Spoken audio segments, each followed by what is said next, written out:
हरे कृष्णा दोस्तों, राधे राधे। आप सभी को मेरा नमस्कार।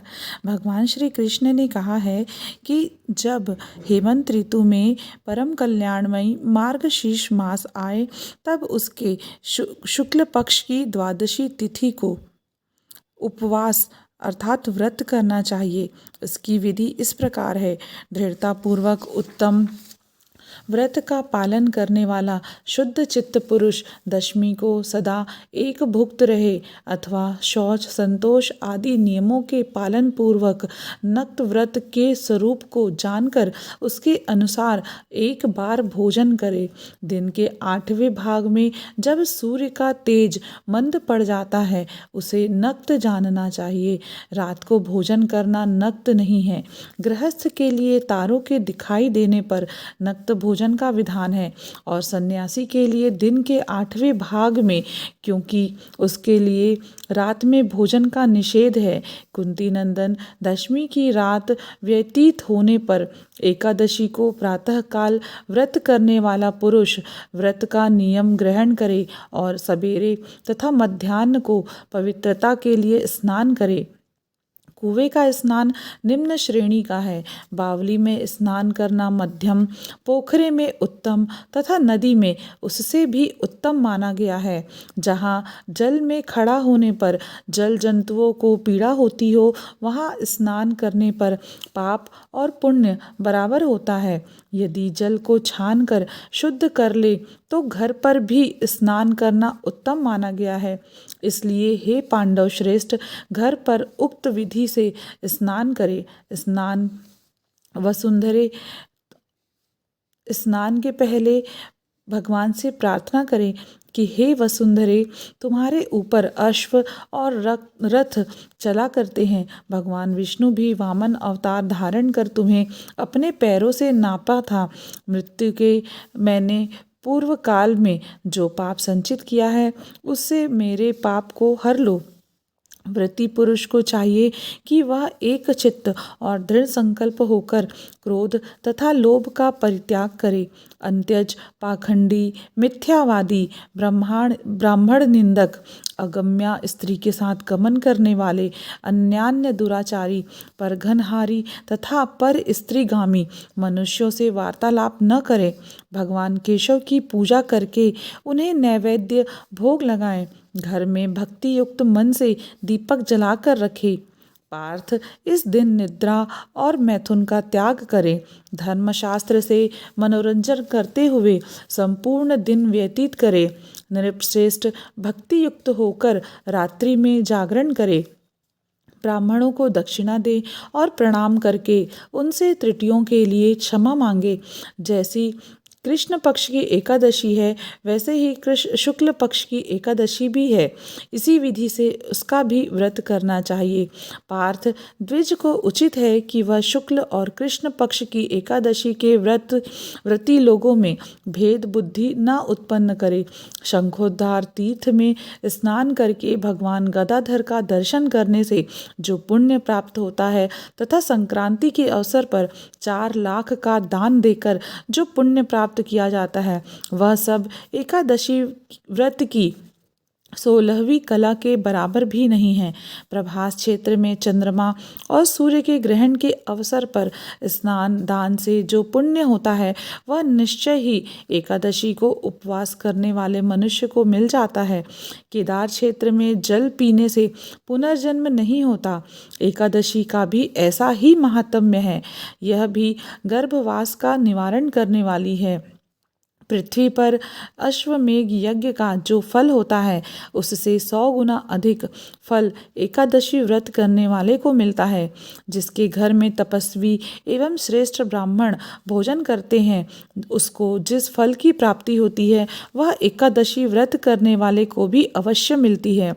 वेदांगों के पारगामी विद्वान ब्राह्मण को सहस्त्र गोदान करने से जो पुण्य मिलता है उससे 100 गुना पुण्य एकादशी व्रत करने वाले को प्राप्त होता है। इस प्रकार व्रती को वह पुण्य प्राप्त होता है जो देवताओं के लिए भी दुर्लभ है। रात को भोजन कर लेने पर उससे आधा पुण्य प्राप्त होता है तथा दिन में एक बार भोजन करने से देहधारियों को नक्त भोजन का आधा फल मिलता है। जीव जब तक भगवान विष्णु के प्रिय दिवस एकादशी को उपवास नहीं करता तभी तक तीर्थ, दान और नियम अपने महत्व की गर्जना करते हैं। इसलिए पांडव श्रेष्ठ, तुम इस व्रत का अनुष्ठान करो। कुंती नंदन, यह गोपनीय एवं उत्तम व्रत है जिसका मैंने तुमसे वर्णन किया है। हजारों यज्ञों का अनुष्ठान भी एकादशी व्रत की तुलना नहीं कर सकता। दोस्तों, 22 दिसंबर 2023 को दशमी मिश्रित एकादशी है। गरुड़ पुराण के अनुसार गांधारी ने दशमी मिश्रित एकादशी का व्रत किया था, जिसके कारण उसके पूरे कुल का नाश हो गया था। इसी प्रकार अग्नि पुराण और पद्म पुराण के अनुसार हमेशा व्यक्ति को द्वादशी मिश्रित एकादशी का व्रत ही करना चाहिए। यदि पहले दिन में और रात में भी एकादशी हो तथा दूसरे दिन केवल प्रातः काल में थोड़ी देर के लिए भी एकादशी रहे तो पहली तिथि का त्याग करके अर्थात दशमी की तिथि का त्याग करके दूसरे दिन की द्वादशी युक्त एकादशी को ही उपवास करना चाहिए। यह विधि दोनों पक्षों की एकादशी के लिए बताई गई है। जो मनुष्य एकादशी को उपवास करता है वह बैकुंठ धाम में, जहाँ साक्षात भगवान गरुड़ ध्वज विराजमान हैं, जाता है। जो मानव हर समय एकादशी के महात्म्य का पाठ करता है उसे सहस्त्र गोदानों के पुण्य का फल प्राप्त होता है। जो दिन या रात में भक्तिपूर्वक इस महात्म्य का श्रवण करते हैं वे निसंदेह ब्रह्म हत्या आदि पापों से मुक्त हो जाते हैं।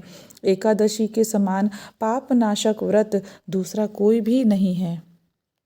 इस प्रकार दोस्तों, इस बार हमें 23 दिसंबर को द्वादशी मिश्रित एकादशी के व्रत को ही रखना है और 24 दिसंबर को अर्थात त्रयोदशी के दिन अपने व्रत का पारण करना है। एकादशी व्रत के महात्म्य और उसकी तिथि को जानने के पश्चात आइए अब हम सब एकादशी अर्थात मोक्षदा एकादशी के व्रत की कथा का श्रवण करते हैं। युधिष्ठिर बोले, देव देवेश्वर, मैं पूछता हूँ, मार्गशीर्ष मास के शुक्ल पक्ष में जो एकादशी होती है उसका क्या नाम है? कौन सी विधि है तथा उसमें किस देवता का पूजन किया जाता है? स्वामिन, यह सब यथार्थ रूप से मुझे बताइए। श्री कृष्ण ने कहा, नृपश्रेष्ठ, हे महाराज, मार्गशीर्ष मास के कृष्ण पक्ष में उत्पत्ति नामक एकादशी होती है जिसका वर्णन मैंने तुम्हारे समक्ष कर दिया है।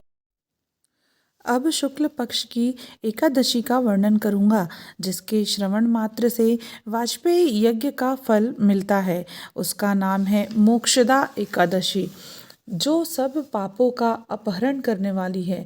राजन, उस दिन यत्नपूर्वक तुलसी की मंजरी तथा धूप दीप आदि से भगवान दामोदर का पूजन करना चाहिए।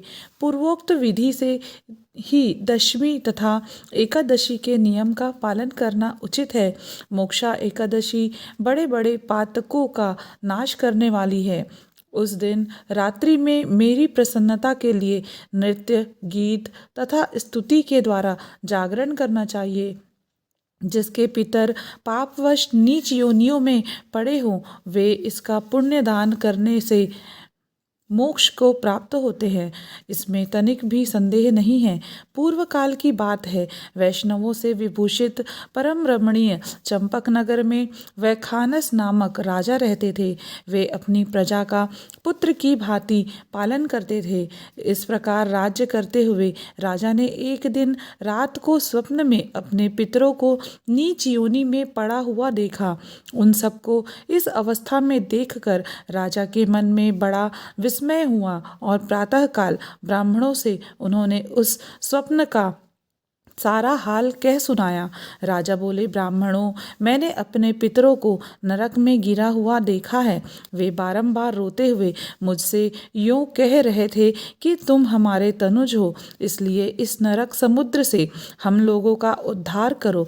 द्विजवरों, इस रूप में मुझे पितरों के दर्शन हुए हैं, इससे मुझे चैन नहीं मिलता। क्या करूं, कहाँ जाऊं? मेरा हृदय रूंधा जा रहा है। द्विज उत्तमों, यह व्रत, वह तप और वह योग जिससे मेरे पूर्वज तत्काल नरक से छुटकारा पा जाएं, बताने की कृपा करें।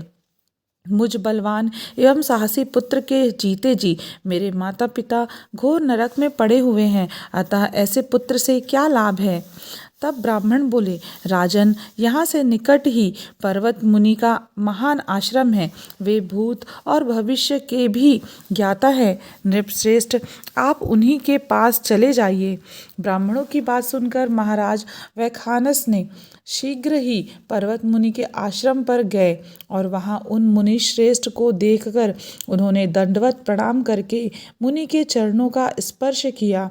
मुनि ने भी राजा से राज्य के 7 अंगों की कुशल पूछी। राजा बोले, स्वामिन, आपकी कृपा से मेरे राज्य के 7 अंग सकुशल है, किंतु मैंने स्वप्न में देखा है कि मेरे पितर नरक में पड़े हुए हैं। अतः बताइए, किस पुण्य के प्रभाव से उनका वहां से छुटकारा होगा?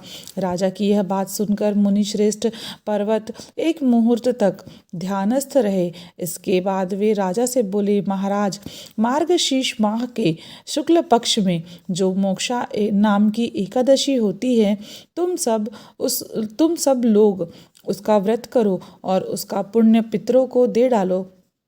उस पुण्य के प्रभाव से उनका नरक से उद्धार हो जाएगा। भगवान श्री कृष्ण कहते हैं, युधिष्ठिर, मुनि की यह बात सुनकर राजा पुनः अपने घर लौट आए। जब उत्तम मार्गशीर्ष मास आया, तब राजा वैखानस ने मुनि के कथन अनुसार मोक्षा एकादशी का व्रत करके उसका पुण्य समस्त पितरों सहित पिता को दे दिया। पुण्य देते ही क्षण भर में आकाश से फूलों की वर्षा होने लगी। वैखानस के पिता पितरों सहित नरक से छुटकारा पा गए और आकाश में आकर राजा के प्रति यह पवित्र वचन बोले, बेटा, तुम्हारा कल्याण हो। यह कहकर वे स्वर्ग में चले गए। राजन, जो इस प्रकार कल्याणमयी मोक्षदा एकादशी का व्रत करता है, उसके समस्त पाप नष्ट हो जाते हैं और मरने के बाद वह मोक्ष प्राप्त कर लेता है। यह मोक्ष देने वाली मोक्षा एकादशी मनुष्यों के लिए चिंतामणि के समान समस्त कामनाओं को पूर्ण करने वाली है। इस महात्म्य के पढ़ने और सुनने से वाजपेयी यज्ञ का फल मिलता है। दोस्तों, उम्मीद करती हूँ आप सभी को मेरे द्वारा दी गई ये जानकारी अच्छी लगी होगी। यदि थोड़ी भी अच्छी लगी है तो प्लीज़ मेरे इस वीडियो को लाइक ज़रूर कीजिएगा। कमेंट में राधे राधे या जय श्री कृष्णा अवश्य लिखिएगा और मेरे इस चैनल को ज़रूर सब्सक्राइब कीजिएगा। राधे राधे।